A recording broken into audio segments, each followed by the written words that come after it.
evening and welcome to Globespan 24x7 this Monday evening, our normal Monday night program. We want to thank you, all our viewers, for tuning in tonight as we have a very important gentleman who will carry us through for this evening. We want to thank Mr. Nohar Singh for making this platform available, and of course to Devin, our technical specialist. This evening, we are very honored to have with us the Honorable Minister of Labour, Honorable Joseph Hamilton. He's no stranger to Ghana politics. As we know, at one time, he was part of the PNC. He left them, and then he joined the PPP almost 12 years ago. And now, in this new government, the PPP government, he has become the Minister of Labour. So, Honorable Minister, welcome to the program tonight. Okay, thank you very much. All right, and with me, of course, is my co-host, Dr. Rose. Dr. Rose, welcome. Welcome to all our guests and all our listeners, and welcome to you, Minister Hamilton. Minister, the previous administration did not have a Ministry of Labour. How challenging was it for you to reconstitute this ministry? Your mute is on, Minister.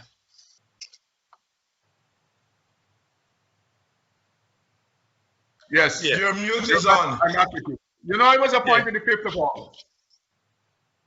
So the 6th of August, I journeyed down to the office there in Brigham and sought to reach the permanent secretary, as I thought existed. And when I got there, I saw a young lady and I said I'd come to introduce myself to the permanent secretary. And she said, no, nothing like that existed here. I said, you mean you have a minister and you don't have a permanent secretary? She said, yes, that is the way it is. I said, could you introduce to me the most senior person at the ministry? And at the time, the young lady went and she brought Mr. Ogle, Charles Ogle, who is the Chief Labor Officer. And I said to him, how many departments you have? And he said 6. I said, where are they and where are the senior persons, the heads? Can I have a conversation with them? The thing is that of the 6 departments, 5 were not resident in Brigham. 4, they were in the area there around the Stabrook Market, and 1, the Board of Industrial Training is by the Cathedral, and therefore you just had the Labor Department at Brigham. And I engaged the officers. When I got up to the office, what should be the ministerial secretariat, there was just one young lady there, who apparently her task was just to answer the phone. And so that's the sum total of the secretariat for the minister. And then when I asked that the officers come to reach me, 4 heads of departments have to travel 20 minutes to come to the location. And in the discussion, what right away I recognized, and let me say this, nothing I say tonight is must be put at the foot or the feet of the staff of the ministry. Everything that did not happen had to do with no political will and no management, no vision, the minister apparently just relaxed there and didn't know what he wanted to do, where he wanted to go. And so the task is to reestablish this ministry, and some things must be done, some things have to be done, and I'm doing them. I can give you in the department, let us take labor. You had in the hinterland regions no labor officer existed there. So there was no supervision of labor relation matters in the hinterland region. The coastal regions, except for Georgetown, had a sprinkling, one here, one there. But with no coordinated program, the Occupation Safety and Health Department had just 9 persons to supervise this whole country. And I can give you a long story there, but the point is, since I am minister 5 months, there has been 12 deaths, workplace deaths, 7 in the mining community and 5 in construction area. And the history for 2020 is 32 workplace fatalities and over 300 non-fatal accidents in this small country of ours. So that tells the story of occupation safety and health. Minister, we'll get, if you don't mind, we'll get to the details of the ministry, but I was asking you, challenge, and you just told us when you went in there was really no one except the chief labor officer and so on. But is your ministry an independent standalone ministry, or are you part of the office of the president?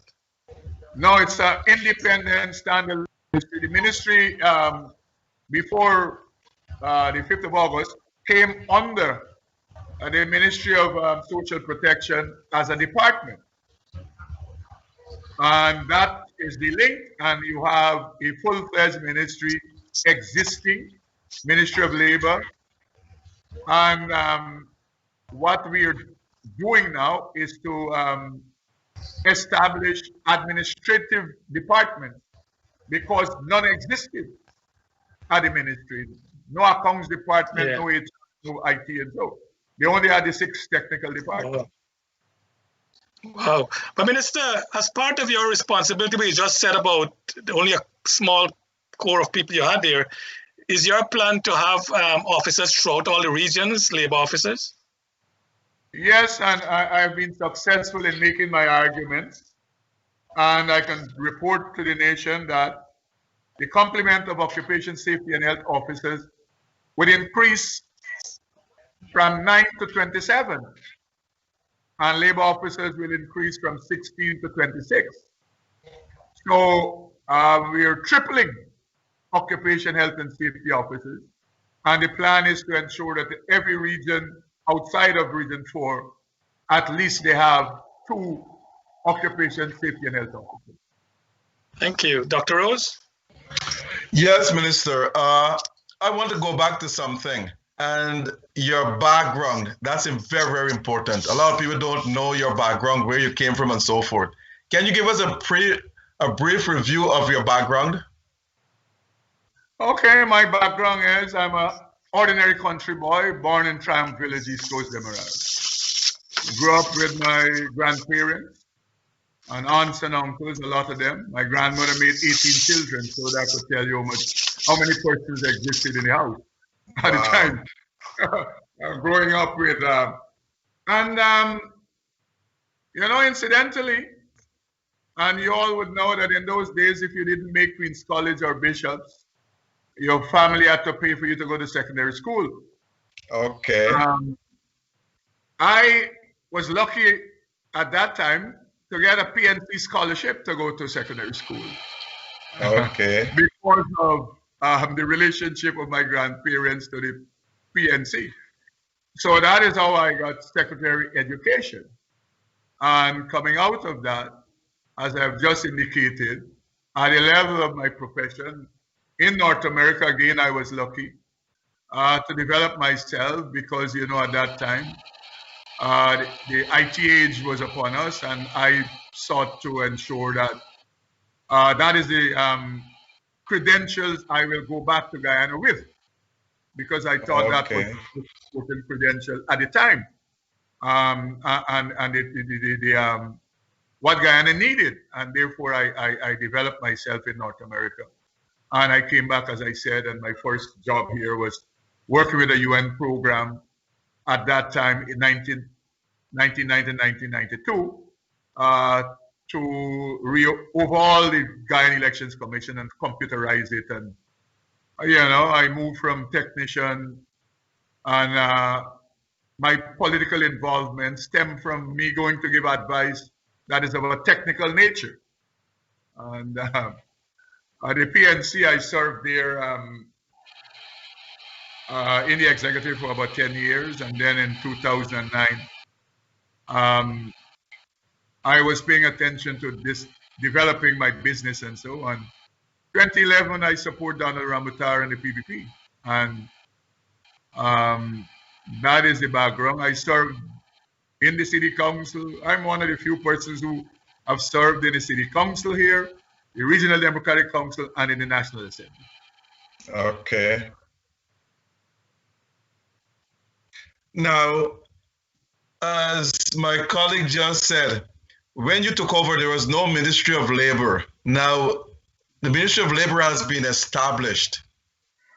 What shape you found the department in? And now you had to make way to make it become a real Ministry of Labor.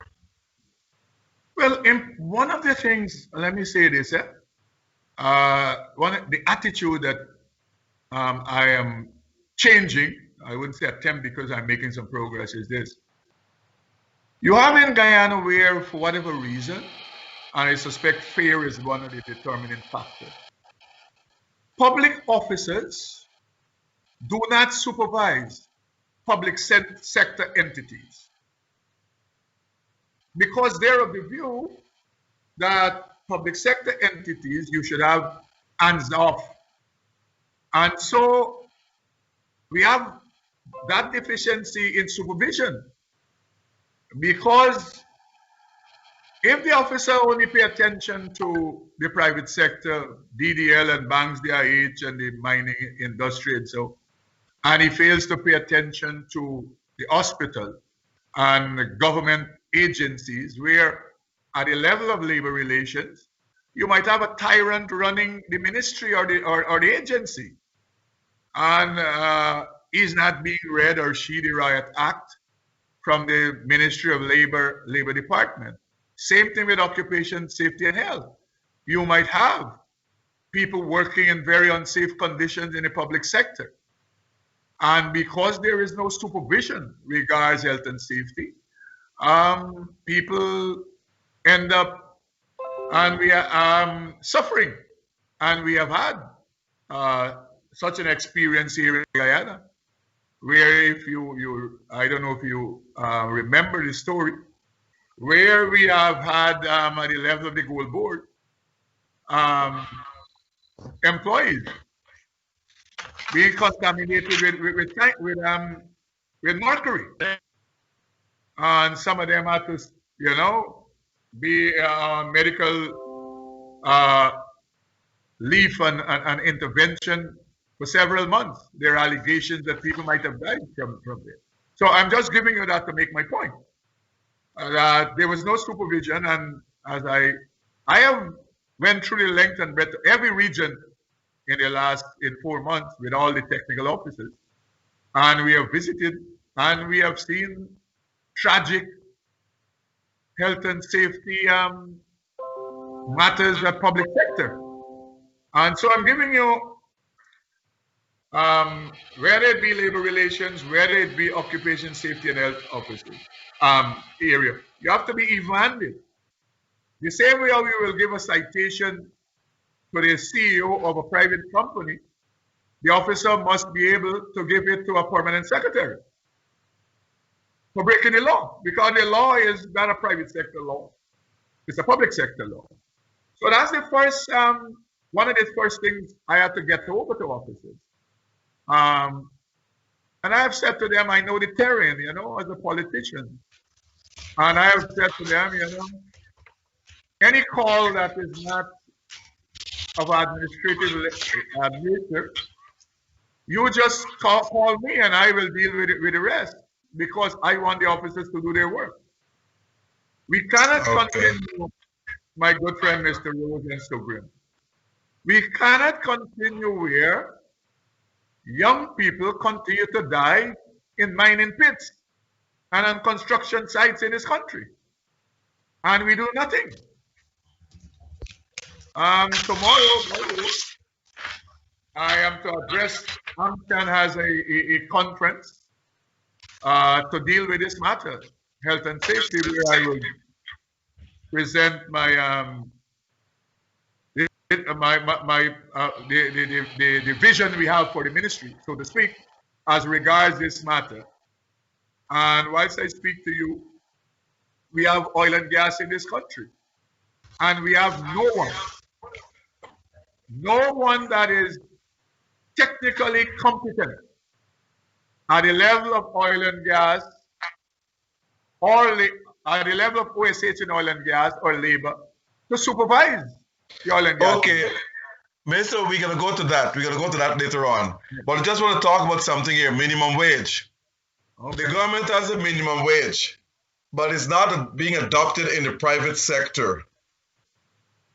Could you force the private sector to adopt the minimum wage? That's one. And number two, what is the minimum wage in Guyana as we speak? Well, a couple of things. One, there was a tripartite committee that existed under the previous government that agreed, that is the Ministry of Labor, the trade unions, and the business sector. That is the tripartite committee. And they agreed since March of 2019 to up the minimum wage to $60,000 from somewhere around $45,000. And after March, the tripartite committee didn't function anymore. It went out of existence under the APNU government. I have just, in about 2 months ago, resuscitated, and I have reappointed and reestablished a new tripartite committee. And that is presently discussing the matter of the minimum wage agreed to, that is the $60,000 per month. There has been intervention from the private sector, and I have said this publicly, speaking to the COVID-19 pandemic effects on the business sector. And in my deliberations, I have to take that into consideration. What I can tell the public is that the minimum wage will be raised to the $60,000 agreed. But that discussion will continue at the level of the tripartite committee. And the minister will issue the order sometime not very far from this day. You're saying the minimum wage is $60,000 right now, am I right? No. The minimum wage presently is $45,000. The government, even though there's a minimum wage of $45,000, the government raised their minimum wage to $70,000. So the level of the state sector, the minimum wage is $70,000. But at the state sector, but at the private sector is $45,000. No, it's not the private sector. It's the national minimum wage. The national minimum wage is $45,000. You follow me? Right. We normally say the private sector, but it's not the private sector minimum wage. It's a national minimum wage that is established by an order coming from the Minister of Labor. Okay. Before I turn it over to my colleague, you said $70,000 is the government minimum wage. Yes, $70,000. Do you think, given the cost of living in Guyana, transportation costs and everything else, do you think that's enough money for anyone to want to work for? It is not adequate, and that is the reason why, if you follow, even at the level of the government and our short-term emergency budget, that is the reason why we instituted several measures to ease the pain and pressure of workers, because there's a recognition that we have to take the minimum wage and move it from where it's at, because all of us are of the view and recognize it's inadequate. Okay, what minimum wage you would like to see? What amount? Well, you know, One of the things I tell you, the private sector is promoting. One of the things that might ease the pain in the short term, that we should take the threshold to $85,000. That will help some, because when and if the tax rate, the threshold still remain the same, then you can still have a negative effect on low-income earners. So I suspect we have to do two things together. That is raising the threshold and raising the minimum wage to an adequate amount. People have all different numbers. Some people say 120,000, some people say $100,000. I suspect my final decision on the matter would be made when we have all the arguments and all the discussions are in. But what I know for sure, all of us are agreed that the minimum wage, whether at the level of the national minimum wage or what people call private sector minimum wage, and at the state sector, it is inadequate for people to live properly on. Over to you, Charles. Minister, following up on what Dr. Rose just said, and you just mentioned that the minimum wage in the public service is 70,000 and the national minimum wage is 45. So most of the private sector would have been paid around that number, maybe. No, not most. As we understand it from the private sector, over 90% of private sector workers, and that is the private sector numbers I'm quoting here, are paid over $60,000. Okay. So the number 60,000, they don't have a difficulty with it. It is just the timing of implementation that is the sticking point. So the private sector is not against taking the national minimum to $60,000. It is just that their argument is that the COVID-19 pandemic intervention has created some difficulties for businesses. There are conversations that surround in the private sector that they have had with me that perhaps we might want to look at sector increase based on which sector is doing better than the other. All of those are discussions that are still happening. Okay. What I was getting at, Minister, is that the president announced in end of the year the bonus given to public servants and to some category of workers. But a lot of the private sector did not qualify for that additional 25,000. And the private sector, I mean, think of the sales girl, think of the porters, think of the different people in the private sector. They don't earn enough, but they did not qualify for that additional 25,000. Can we correct that anomaly? Well, the thing is, I must say this, that I don't know at the level of the government we have had such a discussion. I want to believe that everything can be considered in this regard. But as I said, the government, we have implemented other measures that are broad-based that has impacted on people both in the private sector and public sector workers. The whole issue about VAT off of goods and services that were formerly zero rated that the last government put VAT on 14%. All of those things were measures to help workers. The $25,000 per household grant, now that's nothing to do with the grant, with the bonus or whatever given to public servants. All of those are measured. The impact on the elderly, on the retirees, moving VAT off of water, and reinstituting subsidized water and light for elderly persons, and so all of those measures were measures that we sought to put in place to help to mitigate the negative effects on people who are low-income earners. And that would have touched both private sector and public sector. I know you we don't want to bring in the pensioners in this one because the pension is a different category.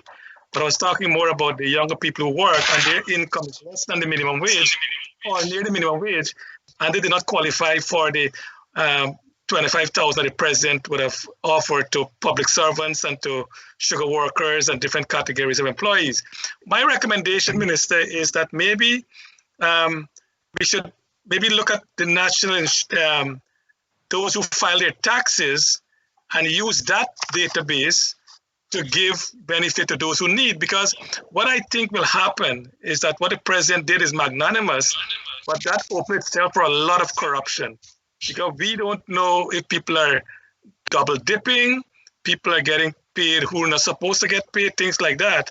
It's possible those things are happening because we have no database per se from the IRS to do the payment that the president have in mind. No, the payment, I can tell you this, the one-off grant bonus, whatever you call it, that is strictly supervised, and it is the workers who qualify based on the president, what he said. And these monies are deposited, as I speak to you, in their bank account.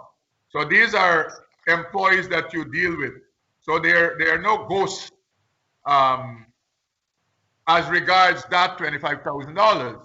We have had some reports and some difficulties, I suppose, with the other $25,000. And you would know that the government position is that we have asked the Auditor General to audit that program. That is the $25,000 per household. Because you have heard all different types of stories. But the ones that go to public servants and state employees, that's a strictly controlled arrangement that under no circumstances you can have any activities that are not pleasant, so to speak. Well, we want the ideal to happen, but we know in real life that don't happen. But Minister, I'm hearing you. Based on your experience, you talk about health and safety and package towards employees. Local and foreign employers, who treat the Guyanese employees the best?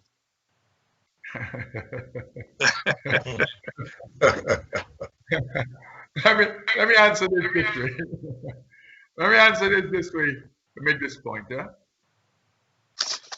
We have to demand that the expatriate treat our people well. That's the first point.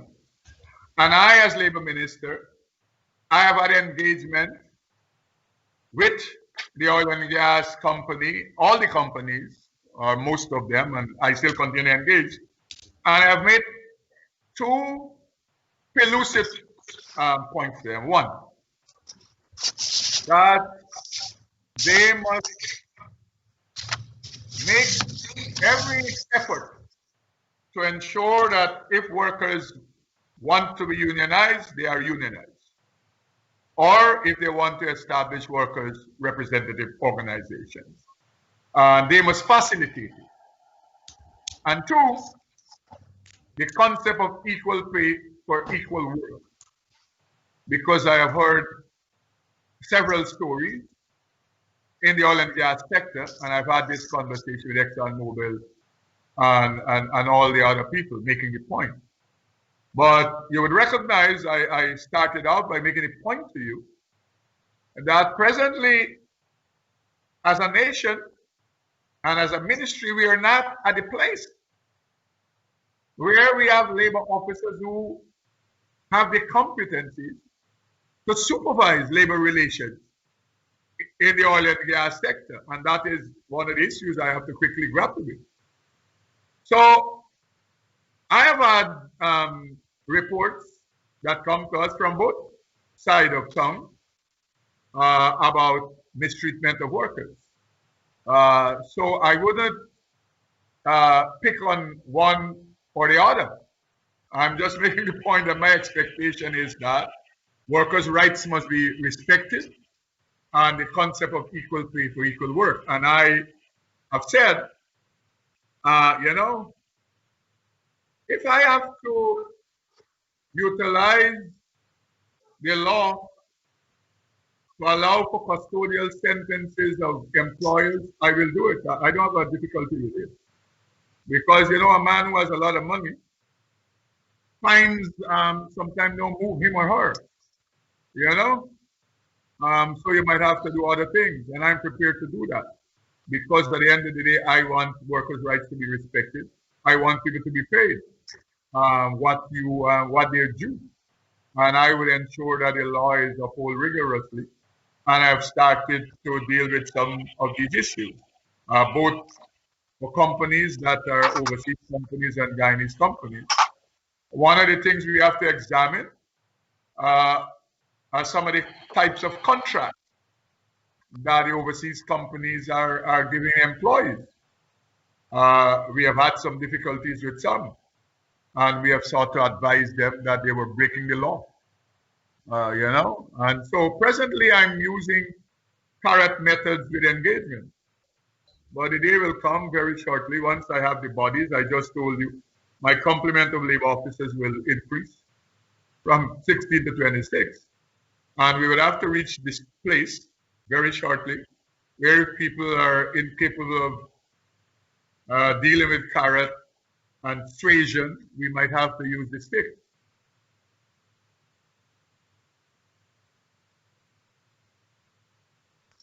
Okay, Minister.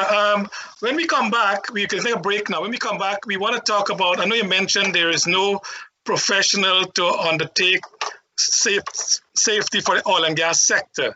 So we want to ask you, how long do you expect to get these people in place so that they can at least treat our workers well? We'll come back in a minute. AllFromOneSupplier.com is promoting Gaisuku sugar as a way to support Guyana sugar industry. Purchase your Gaisuku sugar from AllFromOneSupplier.com along with your West Indian and American groceries. Purchasing Gaisuku sugar is a good fate gesture to help restore the sugar industry. AllFromOneSupplier.com has free shipping and delivery, and we ship to all states and free deliveries in New York.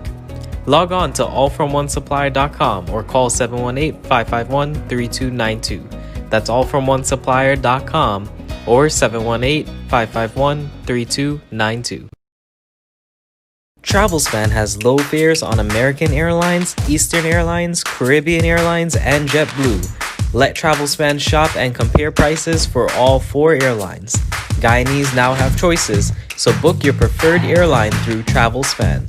Call Travelspan at 718-845-0437 for the lowest deals between New York, Miami, and Guyana.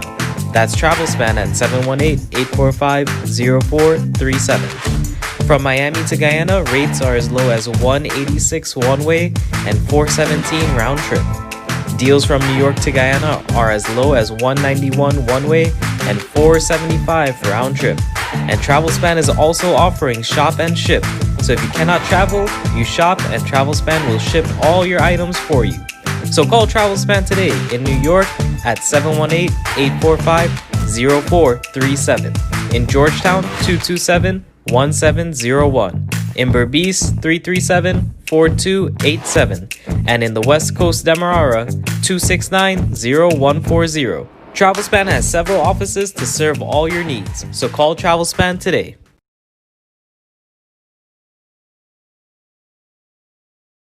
All From One Supplier is pleased to announce its online shipping for West Indian and American groceries.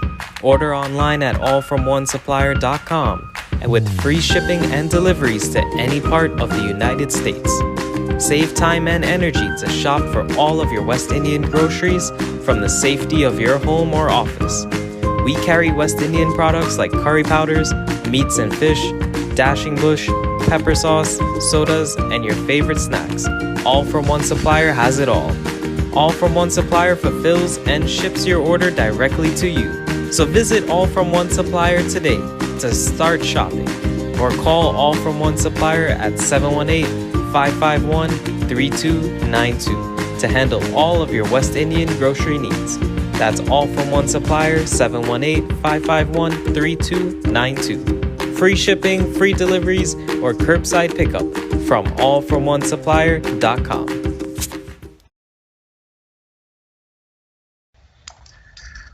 Welcome back to our viewers. We want to thank all of you for staying on with us as we continue the program with the Honorable Minister of Labor. Before we have a guest on our program tonight that we want to bring on for a minute, but I want to encourage all of you who are watching the program to log on to Globespan 24x7 and make a contribution through PayPal or credit card for this program, or support our company by going to TravelSpan and booking your tickets, your airline tickets, or all your shipping needs to Guyana and Trinidad. We also have a West Indian store, allfromOneSupplier.com, free delivery across the United States. Please go there and support the program, especially this pandemic. Also, of course, they will be getting income from that to help us carry this program.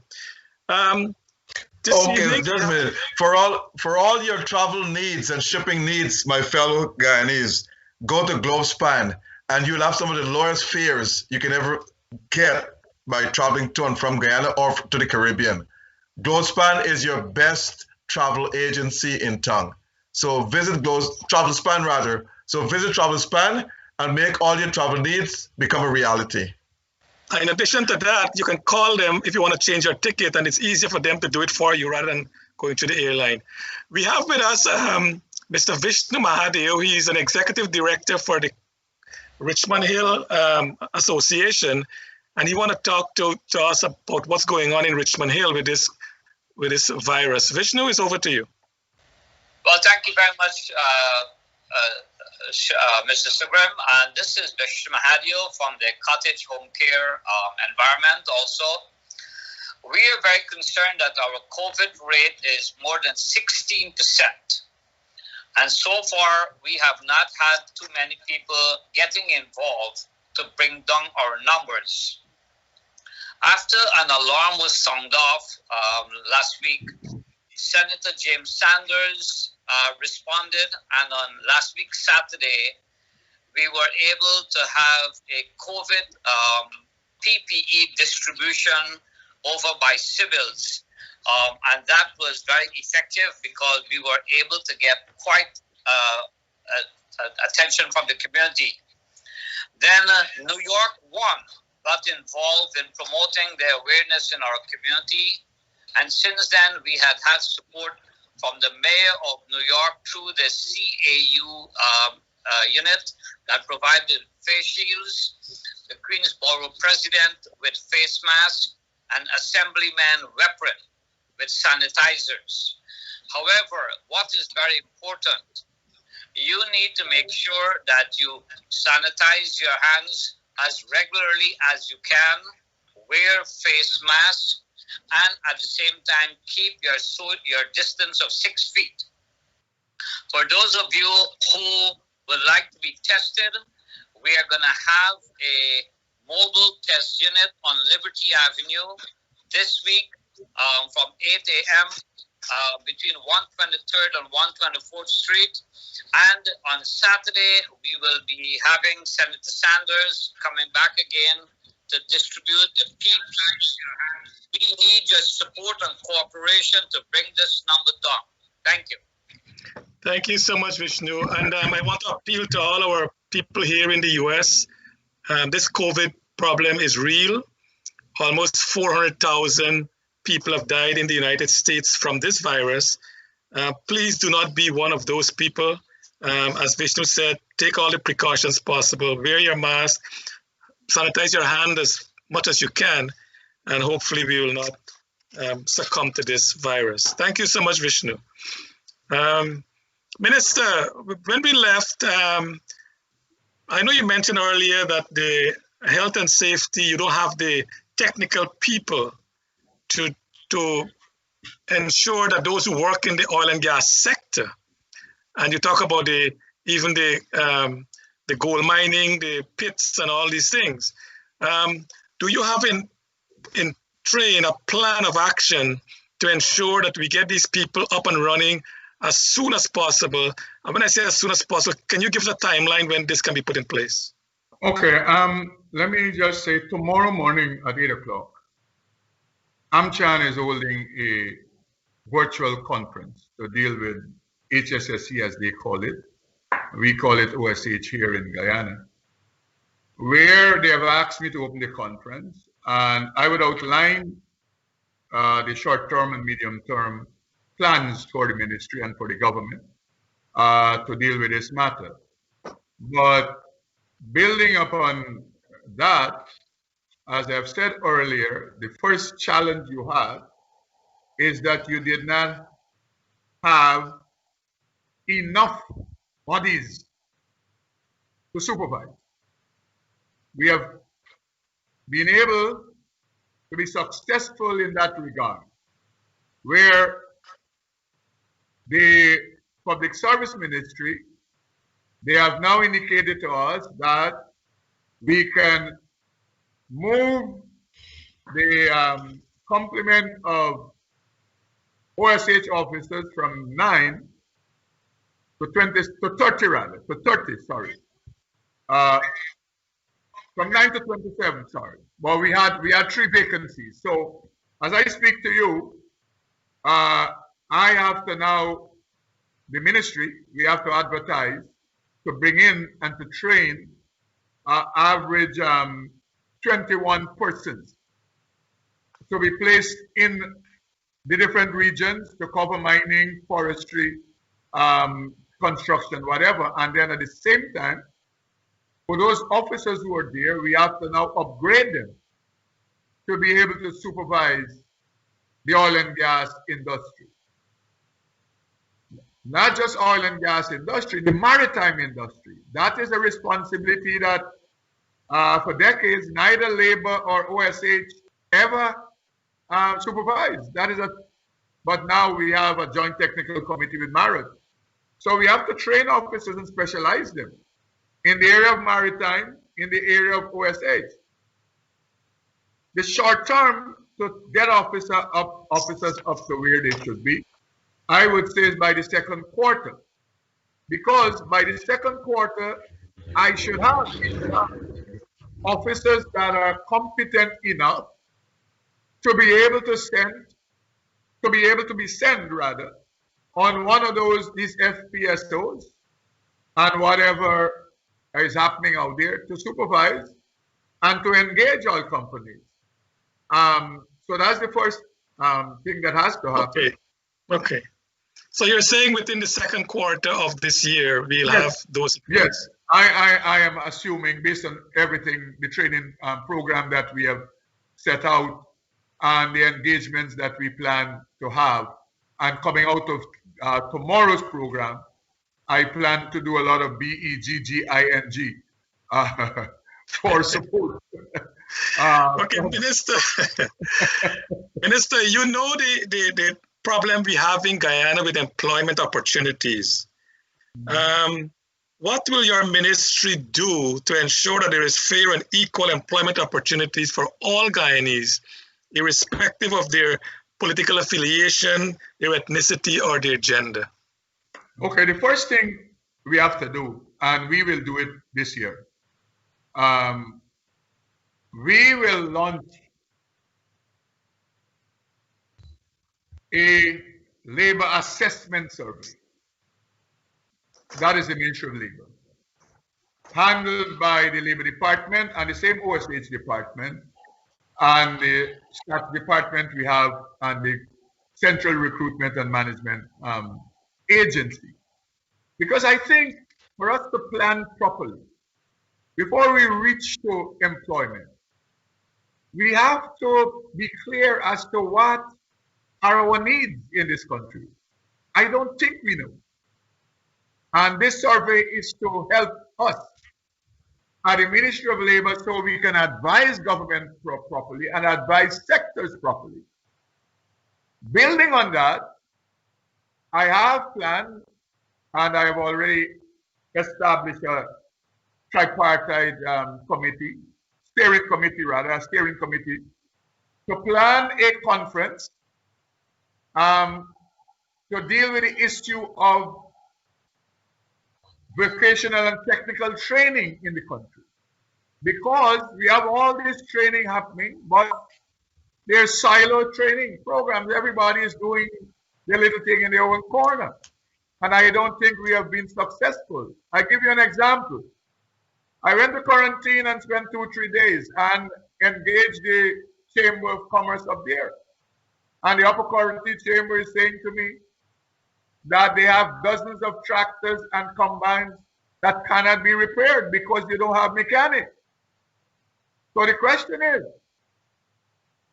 a region and a county that has 3 technical institutes, that is BTI, the Gaisuko Training Center, Port Oran, and you have an Upper Quarantine Training Institute. You have no mechanics. It must be that either we overcompensating some areas and undercompensating others. And therefore this conference is to bring all the people, both the private sector and public sector, into one place for 2 days, and we put together a national plan of action as regards needs of this country.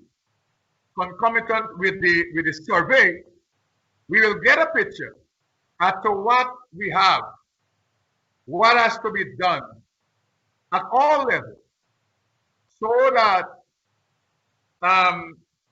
we will know and we can plan based on our training needs and don't fire scattershot.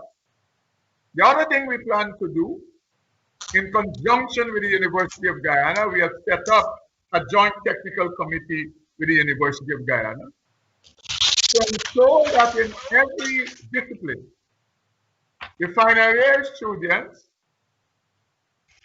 they are engaged, whether public sector, private sector, as interns. And both of you gentlemen, you would know that that is a useful thing to do. In this country, the only people who must do internship are medical doctors. So you have, and I'm answering your question, Charles, because sometimes the perception might be, I'm not given the job because of gender or political persuasion or ethnic origin or whatever. But the reality might be that the employer is saying that you don't have the experience. Why you're qualified? And that is the issue with graduating, with people who have graduated from the university. Because many, large percentage rather, of the graduating students from the university are people who never worked anyway. They know nothing about work. They went from university, from secondary school with their 12 and whatever CXCs and their CAPE and so, and they went straight to university.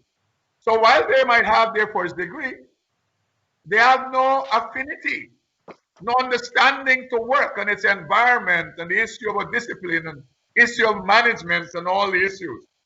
And so the project with the University of Guyana is to allow for, whether it's an accountant, a manager, an engineer, whatever specialty, their final year, they are involved in internship program so that they're prepared, so that no more can be told by employers that they don't have the experience to enter the job market. Minister, you have that's okay. I think you answered the question. You know exactly what is to be done. And I want to bring Dr. Rose, before we come in, what happened here in the US and a lot of universities, as you know, during the summer break or even the winter break, a lot of students go to do exactly what you said. They do work in other corporations and companies. So they get this work-study program. Maybe that's a good collaboration between your ministry and the University of Guyana, the Technical Institute, wherever it is, so that people who are doing their specialty in whatever field, students, they at least have some sort of knowledge in their field. So I think you're on the right track, but we just have to coordinate. Dr. Rose? Yes, Minister Hamilton. I want to go to the retirement age in Guyana. When that was pegged at 55 years old, the average lifespan in Guyana was between 53 and 57 years. Today, that lifespan is 74 years average. I think women are 76, men are 74. So you're looking at an average of 75 years. Are you prepared to increase the minimum retirement age from 55 to 60 years old? Because at 55, people are still in their prime? Dr. Rose, I am in full agreement with you as regards people are still in their prime. I would say this, we have to very urgently have a national conversation on the matter. And the Ministry of Labor is prepared to lead that conversation because I'm in agreement with you. And that we need to have this conversation to increase the age of retirement. But what I plan to do in the short term to mitigate that issue is, beginning this year at the level of the Board of Industrial Training, for the first time, we will be instituting a reskilling of retirees program so that people can be trained to come back into the job market. Because you will know that, let us say a person is a teacher for 35 years, the only thing they know is to teach.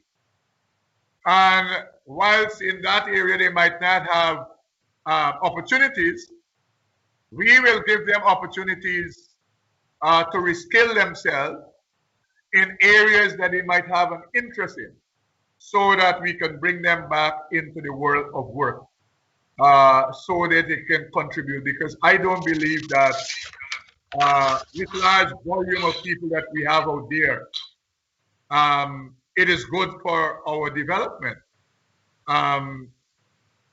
So yes, Dr. Rose, I'm in full agreement, and it follows again the argument with some, because the person received their NIS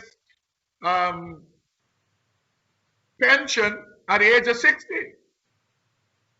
Why is they retired at 55? And many persons, they have been rolled out of Lycan and Merriman already, unable to collect their pension between that 5-year period. So at least in the conversation, we should consider, in this national conversation at least, to ensure that when the person retires, they can have access to their NIS pension that they would have contributed to for decades. Great. Folks, you heard it, Air Force. At least we have one minister to agree that the retirement age should be lifted or raised from 55 to 60 years old. Now, Minister, labor unions, they are an integral part to any country's development, Ghana included. But in some instances, especially when they call a strike, they are seen as enemies of the government, labor unions. Do you think the government should incorporate labor unions into its development plan or programs for Guyana? Dr. Rose, that's why you have the tripartite committee. That is the reason why you have a tripartite committee, where labor, business, and government can sit down and plan together for national development. And so I have already re-established the tripartite committee. We have had at least 1 or 2 meetings, and we are to reach to put in place statutory meeting times very shortly. But I dare say this, and I said it a couple of weeks ago to some journalists: if the labor unions in Guyana do not reinvent themselves, they will become extinct. That's my view. Look, and I share my experience to make a point. You know, there will always be this argument about contract workers versus fixed establishment workers. And the labor unions believe that the government allow for contract so as to break the back of the union. The labor unions, that they're not understanding. The generation after us, Dr. Rose, they don't see themselves working no place for 20 and 30 years. And therefore, for them, they rather the gratuity twice per year. Now, that can help them to build their house, to buy a car, to send their children to university. So that is what the labor unions are up against. And I experienced that this when I served as parliamentary secretary at the Ministry of Health, where all the doctors who were coming back, they wanted to be on contract because they're getting their benefits, gratuity, they're getting their pension now when they're healthy and well, and it can contribute to their development.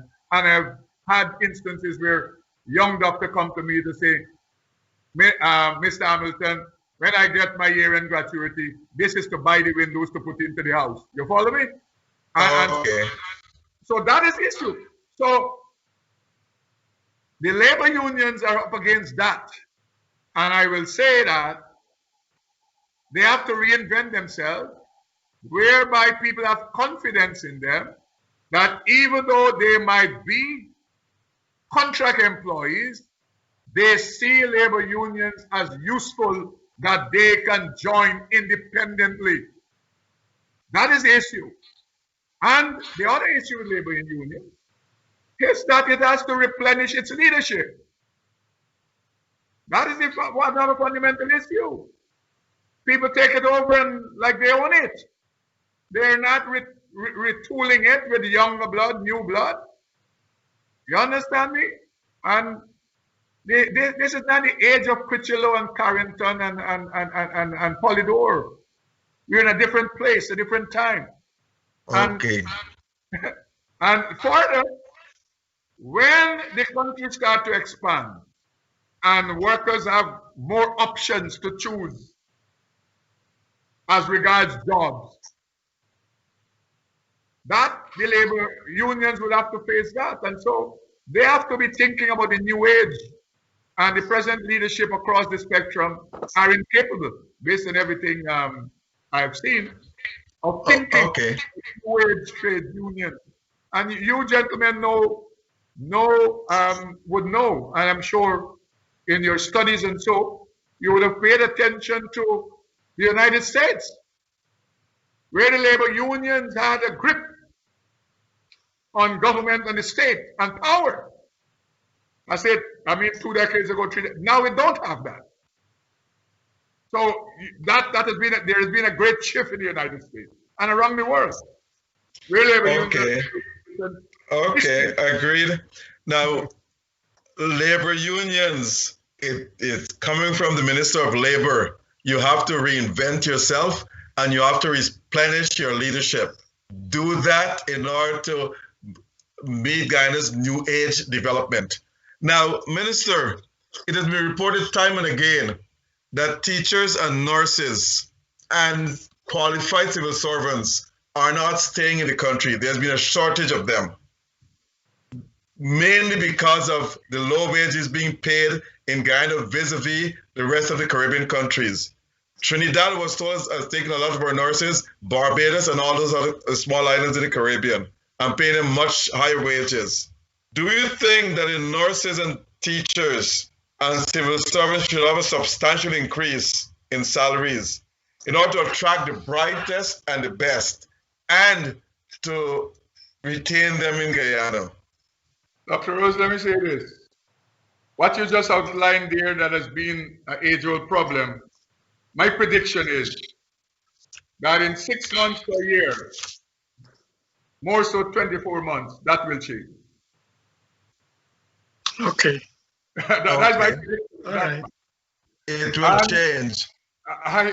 I have enough evidence and enough information to make this point that I believe that in 2-3 years' time, we will have to import people to work in this country because of the lack of skills to do jobs when all the infrastructure work and all the things that are to be done in this country start to happen. And many persons would return back home to give their skill. Yes, of course, I'm agreeing with you. And all of us are, the president has made it known several times that the government futuristically will have to do better for our public servants, and the government is committed to that. We have committed ourselves to that in our manifesto. And as far as once you have the necessary, what if the economists would say this, you have the necessary fiscal space, that will be happening. This government is committed to that because we want our people to stay here. You talk about manifesto. Let me just tip on this point. I think in your manifesto, and I stand corrected, that it stated that senior citizens will be exempted from paying electrical bills and water bills. Yes, that has already been implemented. So senior citizens as of today, they're not paying water bills and electrical bills. Water bill and electrical bill, they're not paying. Okay, thanks.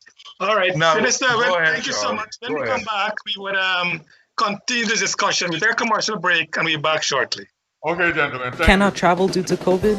Then treat yourself or your loved one with a gift. Purchase it online, then let Travelspan Shop and Ship take care of the rest. Travelspan is now offering a shop and ship program to Guyana and Trinidad. Cheap rates plus tracking and multiple offices in Georgetown, West Coast Demerara, and Berbice to take care of your package. Treat yourself and ship your Christmas gifts early this year. In Guyana, 227-1701, and in New York, call 347-238-2201. That's 227-1701. And in New York, 347-238-2201. Let Travelspan and Globespan take care of your online shopping and shipping. AllFromOneSupplier.com is promoting Gaisuku sugar as a way to support Guyana sugar industry. Purchase your Gaisuku sugar from AllFromOneSupplier.com along with your West Indian and American groceries. Purchasing Gaisuku sugar is a good fate gesture to help restore the sugar industry. AllFromOneSupplier.com has free shipping and delivery, and we ship to all states and free deliveries in New York. Log on to allfromonesupplier.com or call 718-551-3292. That's allfromonesupplier.com or 718-551-3292. Hi, it's Richard David. I'm your district leader here in Richmond Hill and in South Ozone Park, where we have the highest COVID rate in New York City. It's between 15 and 20%. This is the time to limit gatherings with your family, to stop going to house parties so that we can get these positive rate and the number of people infected back down. The hospital is full. The funeral home is reporting more people there than before. Work with us to save lives in this new year. Again, from all our listeners, Travelspan will meet all your traveling and shipping needs to and from the Caribbean. Any problems concerning your traveling, contact Travelspan. And All for One Supplier for all your grocery needs. Just go to All for One Supplier. Thank you, Charles. And they're also doing Gaisuku sugar, so that will be nice for SACE to hear that All for One Supplier is pushing Gaisuku sugar. Minister, you mentioned NIS, and Gobind Harbajan, who was the Prime Minister representing Berbice, he's so concerned with the Berbice labor force. He told me there are a lot of, and he identified the rice farmers who employ a lot of people, but also there are taxi drivers, there are carpenters, there are different category of employees, where NIS contribution is not deducted and paid to NIS. And I think people are very short-sighted in that because, as you mentioned, at age 60, they get an NIS pension. But before that, if they get injured and this, you contribute to NIS, NIS carry them through a period of time. What will your ministry do to ensure that every employee in Guyana is covered by national insurance so that they're entitled to the benefit that NIS will give them? At my level, the most we can do is the issue of information and edification, because the NIS, as you know, is governed by their own act and statute. People come by the dozens to the Ministry of Labor for us to intervene. We intervene because we have a relationship, but we have no statutory role. And so we can, and we will continue to have this collaboration with the NIS as regards the matter. And when we do our field visits and information come to us about people under pressure, we relay that information to NIS to intervene to ensure that that their matters are resolved. At the level of the you were dealing with, Mr. Sugrim, we are called the in some instances you have large pockets of self-employed persons who should be pulled into the net of NIS for their own benefit. And of course, you have one of the matters we at Labor we have to deal with is where deductions are made from employees and are not remitted. So in conjunction with NIS, we have to do some specific things. I can tell you one sector that is notorious, that is the security sector, that I have to have a special program for them who are taking advantage on employees. So I know the issue. As I travel, the issue comes to me, and all the ministers in that regard, and at the level of the government, you know, the NIS now have a new board was installed, and the Minister of Finance has indicated to them that they have to do better. And so he will continue to take a close look at NIS so that they do their statutory functions and duties. But we will contribute in whatever way at the Ministry of Labor. Okay, great. So you have a collaborative effort with you and the NIS. Yes, sir. Minister, a healthy labor force is a leading indicator that ensures the long-term stability of a society. What is your plan to ensure Guyanese citizens are not only employed, but there are plans to have Guyanese sitting in the room where decisions are made as it relates to the policies that have long-term implications for its citizens? Okay, let me just say this. When I sought to reestablish this ministry after I was appointed, I determined that I would have to have some guiding principle that I look to every day. And if you come visit me, and you gentlemen, my office is an open place at any time you could come and have a conversation. You know, if you come to my office, you see a plaque that is on the wall that has 3 pillars. 1, capacity building, that is training and retraining of employees, workers. 2, human development, that extends to workers' welfare. I believe Labor has a relationship and a duty to ensure that we push government policy to ensure that people have access to proper health care, that people and their workers and their children have access to proper education and health care and housing.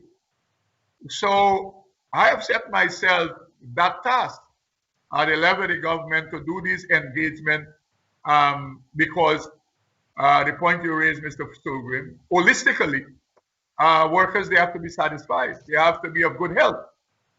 They have to be of sound mind. They have to be in a position where if they want to upgrade themselves, they don't have to burden themselves in financing their education and their children's education. In that regard, you heard the president spoke to the 20,000 online scholarship and the free university by 2040, because there's a recognition at the level of the government that that facility must be given to every Guyanese. You mean 2024? Yeah, 2024. That is the free university. Free university. But this year we will launch the online scholarship program. That will be launched most likely in the budget presentation. That will be a measure articulated by the Ministry of Finance. At the level of housing, you have just saw the president coming out of Linden.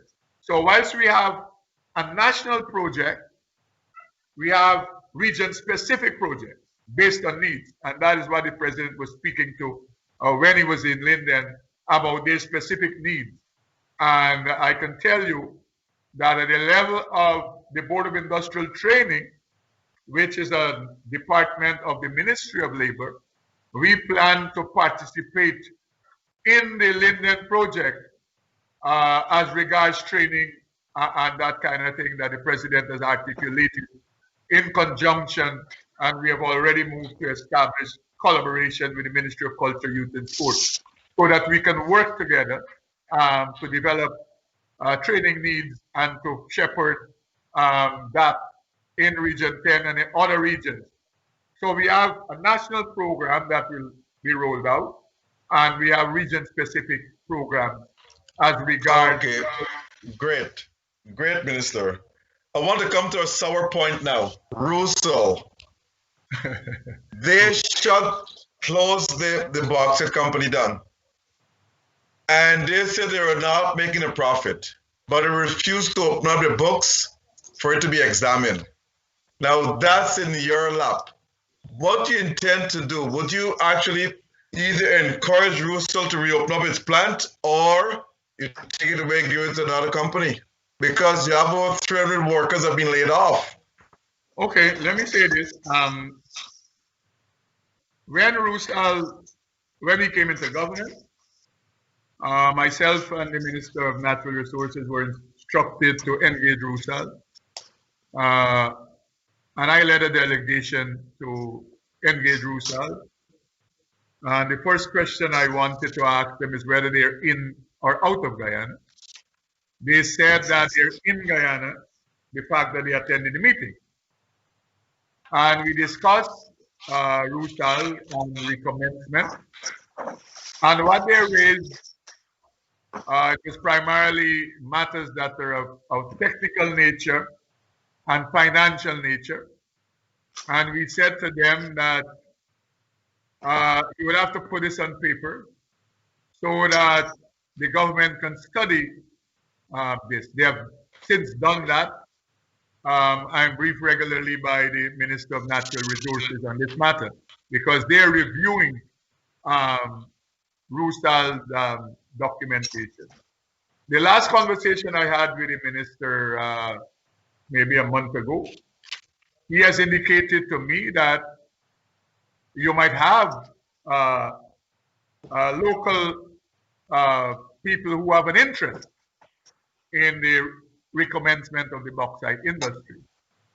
So, Mr. Rose, I'm seeking to make the point that for the government, the important thing for us is employment of the workers. So, recommencement with or without Russell, the government will support it. As regards Russell seeking to have the government bankroll its recommencement, I don't think that will happen at all. And decisions will be made going forward. And the fact that Russell terminated their activities, that created conditions also for Ollendorf. That was the shipping company to terminate their activities. So all told, Mr. Sugrim, is about 600 and odd employees that were affected. Russell, Ollendorf ceasing operations. So we're at a place where conversations are happening. I just had meetings with the Guyana Gold and Diamond Miners Association last Wednesday, where that matter came up. And persons who were in that meeting from the private sector, the Guyana Gold and Diamond Miners Association, they indicated to me in that meeting, that was virtual, that they and overseas partners, they have an interest in the bauxite company. And so all of those things the government will pay attention to. And the best deal going forward that will not bring pain to the Guyanese people financially, and that will ensure that the workers are returned to work and the communities they start to flourish, the government will support it. Okay, Minister, over the years, governments, both the PEP and APNU, have ignored unions, especially public service union, and have gone over their heads to give the workers a menial 5% increase annually in salary increase annually. Because of that, unions do not trust governments anymore, and there's been very little cooperation between the unions and the government.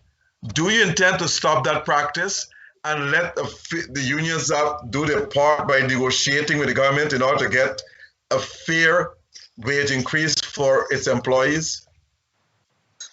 The government position is that we respect the collective bargaining process.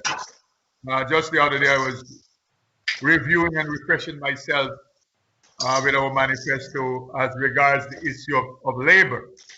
And as Minister of Labor, I have to champion collective bargaining. I can't do nothing differently or nothing else.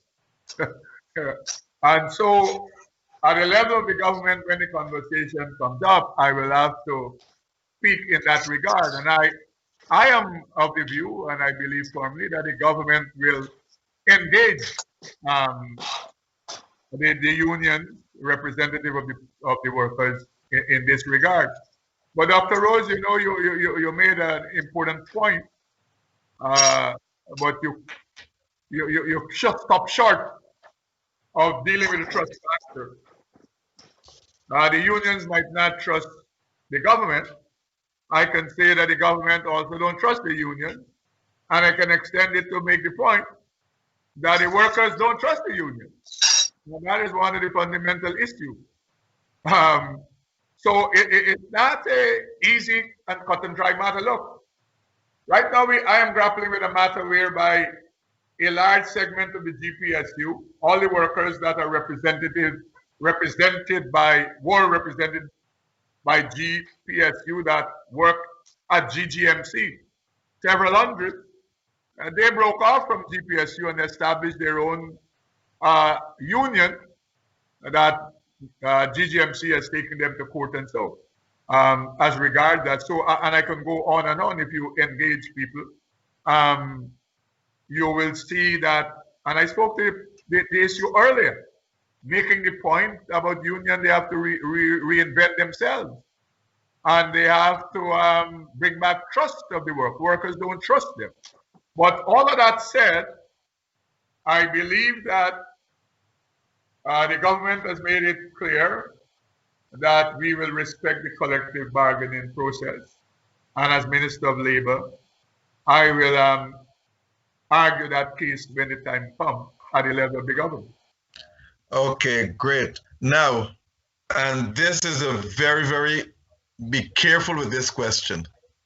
Do you support the workers' right to strike for higher wages and to establish better working conditions for themselves? I support the workers' right to strike within the confines of the law. That's the fundamental question. And I give you my experience in my 6 short months. The GIAL workers, represented by CCW, just pick up themselves the day before Christmas and went on strike. I mean, no information to the company, not at all. And they came there for us, to the chief labor officer, to mediate in the matter. And I intervened and make this point to CCW. I said, whilst you might have a valid case, because their argument is for 8% and bonus and all that kind of thing, you cannot seek to strong arm the company and don't expect them to respond in a certain way. And I am viewing it, I told them, that you hop and strike without giving notice is attempting to strong arm the company to respond to you. And that cannot be a proper thing to do.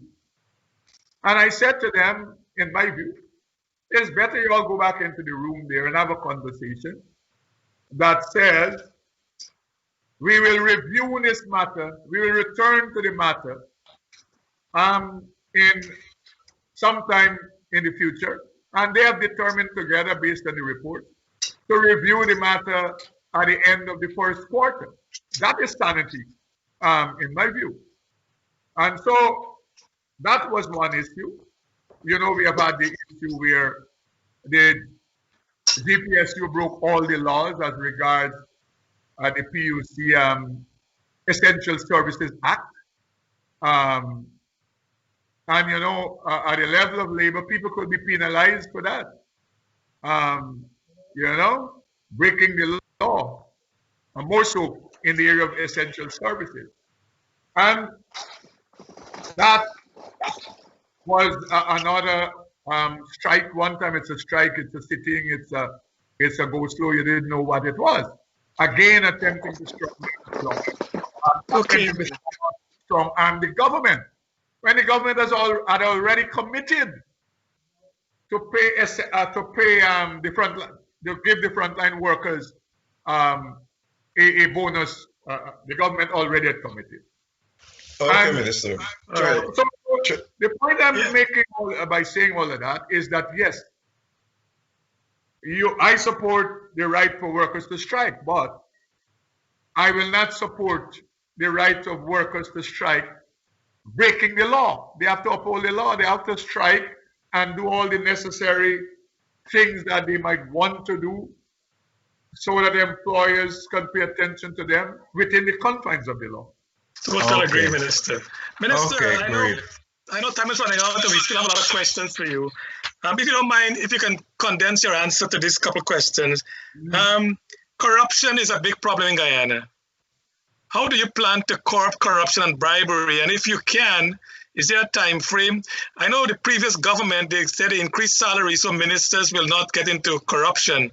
Yet we see in today's paper that Minister Patterson got a whole lot of gold gifts from Guy Bridge and so on. When can we put realistically in place a plan of action so that corruption is minimized, if not eradicated in Guyana? Let me say this, and this is Joe Hamilton's view. I believe that one of the most robust ways to fight corruption is utilizing the Guyana Revenue Authority. And we have a precedent in the United States, the IRS, where you have to satisfy the authorities that you properly worked for what you have accomplished. You follow me? So you have to use the arm of the whole issue of income tax and tax rates, the taxation, because I don't have a difficulty. You said that you're able, with your meager salary, to build 3-4 multi-million-dollar houses. But the question is, this money that you have made and this expansion of your real estate, did you pay your taxes? But Minister, the question is, when can we bring that under control? What you're saying is totally correct. Is there a time frame we can... I'm saying the package. If we have any package that does not include inland revenue, the package will not work. Okay. That is the fundamental point. And many people who argue this matter, they don't put that in the mix. That must be in the mix. Is that part of your plan as the Minister of Labor? No, I'm saying when the conversation at the level of the government happens, that is what I will put in the mix, and I'm putting out there in the public space. That to deal with the matter without including taxes and payment of taxes, we will not win the battle or minimize. Okay, Minister. When we had the Minister of Public Service on, we talked about staggering the lunch hours for frontline public servants in the ministries. Will your ministry submit a bill to bring this into full effect so that there's staggering of lunch period for employees in the ministries? Look, let me say this to you. Even without the law and even without government policy, I made that decision at my ministry. Because I always have a difficulty, and all of us, when the only time you might have is between 12 and 1 to go do some business and then the place is closed. So I'm 100% in support of that. Now I would have staggering lunch hours. Yes, I would have to engage the chief labor officer and my technical people to see whether this fall in our lap to within the ambit of labor relations, or whether as minister I can take a motion to the National Assembly or something like that for a discussion. All right. Minister, another problem that we encounter in Guyana is the dress code. You cannot go into a public place with wearing a short pants, or a woman cannot go in without wearing sleeveless top. I mean, which century are we in? Why does that have to be a dress code to go into a public building? Will you put an end to this? Yeah, I thought, I'm always intrigued. And nobody, Mr. Sugrim, can answer the question. Who brought it about? You know, I suspect if we find the person who brought it about, but everybody escaped culpability in this regard. But the point you're raising is an important point. And at the level of the government, is a conversation that we have to have. And I think some ministries and agencies have already modernized this big board that they used to have there as regards their dress code. Some have already modernized it, so to speak. But nationally, is a matter that we have to pay attention to. But you got a GRA, you got a slipper, they say you can't come in. You got a short pants, you can't You come can't go to slipper? in. GRA. I didn't know that, so you have to put on what, a safety boots? I The construction site, I mean, a slipper is a fashion wear now. Some people don't have to. Minister, that was a British thing handed down from the colonialists to Guyana and all these countries. But in England right now, it don't exist. A guy could go to court with a t-shirt on, but in Guyana you can't do that. So why are we still having all these British models still existing in Guyana, and we claim to be independent and a republic? I suspect, Mr. Rose, Dr. Rose, that we have to have a national conversation on these matters. And we decide what we keep, and we decide what we throw overboard of the seawall when the tide comes in. Okay. All right. Charles, back to we are you. wrapping up.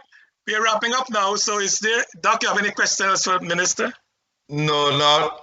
Well, I have one question for the minister. Now, a lot of workers in the sugar industry that were laid off during the last government have not received compensation. And they're asking this government to compensate them. Are you going to? No, if I, as far as I know, Dr. Rose, you might have some outstanding issues as regards what you call it, their payment, severance pay, and so many have been resolved. You know, Anil took that matter to court, and the court ruled that you couldn't truncate people's severance and that kind of thing. So I suspect that you have minimal amount of this still around the Gaisuku precinct, and that I'm sure will be taken care of. You have your good friend Stace there as CEO. I'm sure he must have that as a matter to be resolved urgently on his desk. I can't even think that you know that myself and Stace are good friends. Dr. Rose, survival and longevity in politics is information. That is true. That is true. My friend says he's taking care of that indeed. But the bottom line to it all is that was something so terrible. You laid off workers and they have to go to court to fight to get what is due to them. Dr. Rose, that was a good thing for me and the PVP. that help us to win an election. Okay. Minister, Okay. I am. As we wrap up now, I must tell you, we are so impressed with your answers.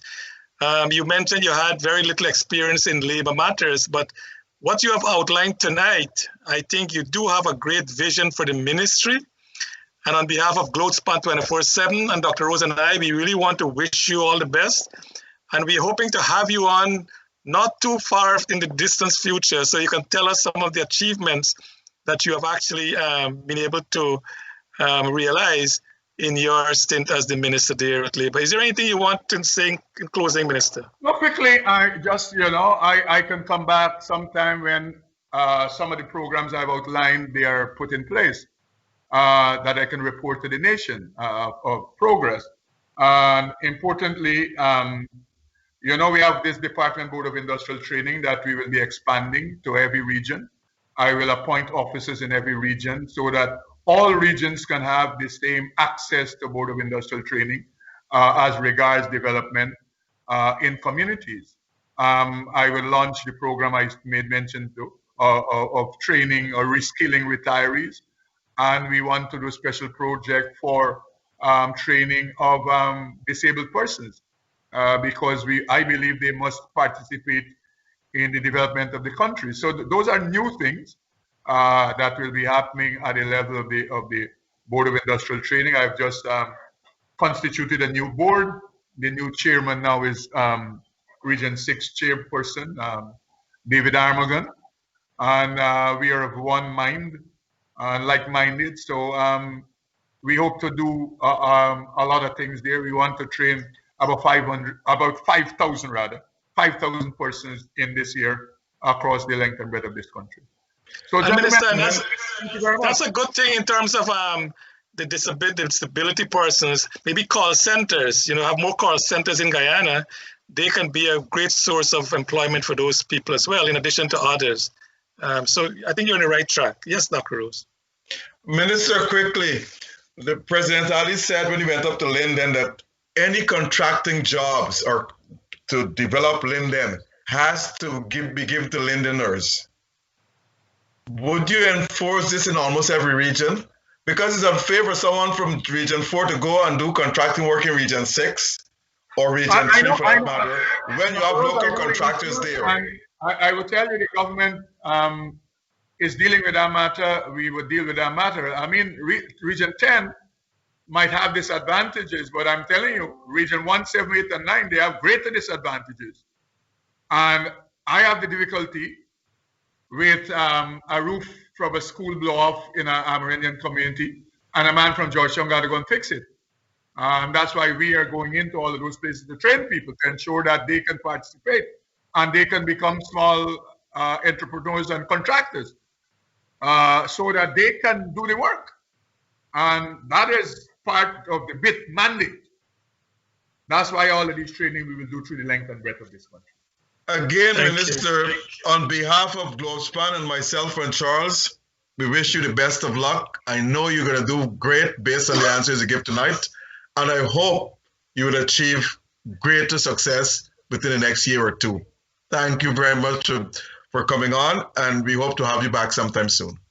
Okay, gentlemen, thank you very much again for giving me the opportunity to speak to Guyana and the wider field about the plans, the vision, and programs of the re-established Ministry of Labour. Thank you so much, and I'm open at any time to return to have a conversation on your meeting. Thank you. Thank you, Minister. And to all our viewers out there, we want to thank you for watching the program tonight. Also thank Nohar Singh and Globespan, and of course, Devin. Next week, we are expected to have Mr. Lincoln Lewis on the program. So that should be a very interesting program as well. So please join us next week as we continue this Monday night program. In the meantime, Minister, thank you again. Thank you, Dr. Rose. And from New York, goodbye and God bless Guyana.